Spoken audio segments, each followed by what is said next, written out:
Good morning students. Class 9th कविता मेघ आए, जिसके कवि हैं सर्वेश्वर दयाल सक्सेना। कविता का ये दूसरा पद्यांश है। पेड़ झुक झांकने लगे गर्दन उचकाए, आंधी चली धूल भागी घाघरा उठाए, बांकी चितवन उठा नदी छिटकी घूंघट सरके, मेघ आए बड़े बन के संवर के। प्रसंग है प्रस्तुत पद्यांश हमारे पाठ्य पुस्तक हिंदी में संकलित मेघ आए नामक कविता से लिया गया है, जिसके कवि है सर्वेश्वर दयाल सक्सेना।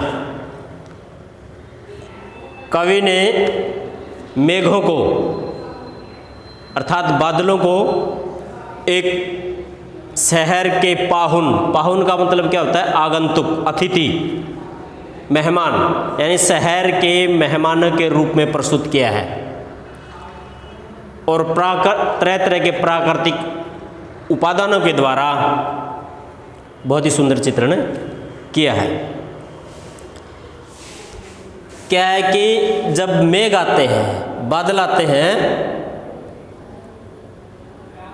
पेड़ झुक झांकने लगे गर्दन उचका करके, गर्दन उठा करके पेड़ ऊपर की ओर झांकने लग जाते हैं, यानी पेड़ों को देखने लग जाते हैं।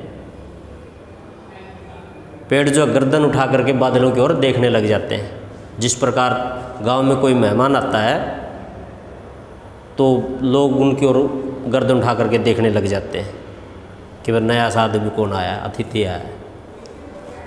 आंधी चली धूल भागी घाघरा उठाए, जो ही मेघ आते हैं उसके आगे आगे आंधी चलती है, बहुत तेज आंधी चलती है। धूल भागी घाघरा उठाए, और धूल है जो शर्मा करके घाघरा उठा करके उसके आगे आगे भागने लग जाती है।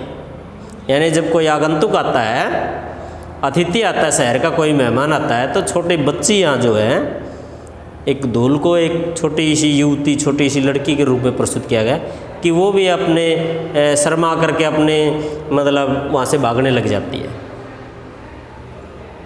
घाघरा उठा करके, मतलब शर्मा करके भागने लग जाती है नए नए व्यक्ति को देख करके। उसी प्रकार क्या है, जो धूल है वो भी बादलों को शर्मा करके अपना घाघरा उठा करके भागने लग जाती है। यानी बहुत ही मानवीकरण अलंकार का प्रयोग किया गया है, यानी धूल को एक मानव के रूप में प्रस्तुत कर दिया है, युवती के रूप में। बांकी चितवन उठा निधि ठटके घूंघट सरके,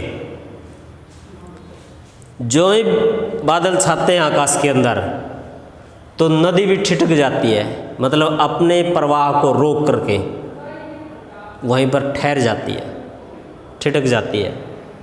और घूंघट सरका करके अपने उस नदी को भी एक औरत का रूप दिया गया है, जो अपने घूंघट सरका करके बांकी चितवन उठा करके तिरछी नज़र से उसको देखने लग जाती है। बांकी चितवन का मतलब तिरछी टेढ़ी नज़र से देखना, यानी जो नदी है अपने प्रवाह को रोक करके घूंघट सरका करके तिरछी नज़र से उनकी ओर देखने लग जाती है।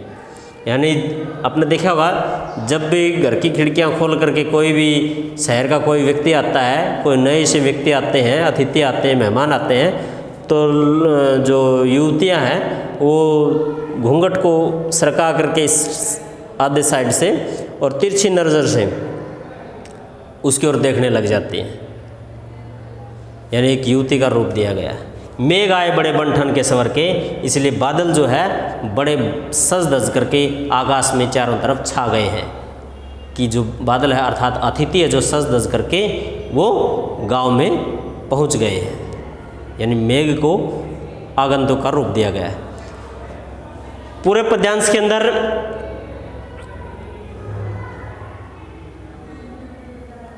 मानवीकरण अलंकार का प्रयोग किया गया है।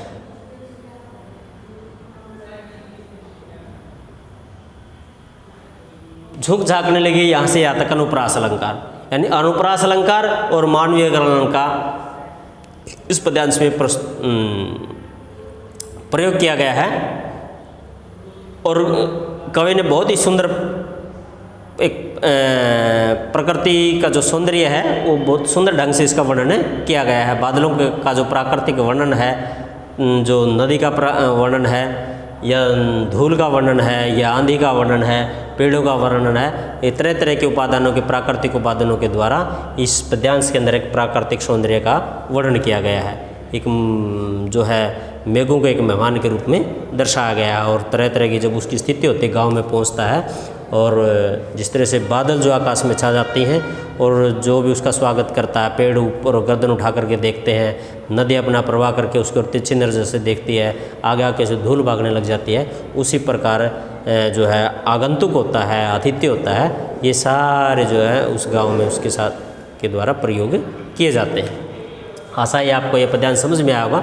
फिर भी अगर किसी प्रकार की कोई समस्या है ज़रूर बताएं, आपकी समस्या का समाधान कर दिया जाएगा। धन्यवाद।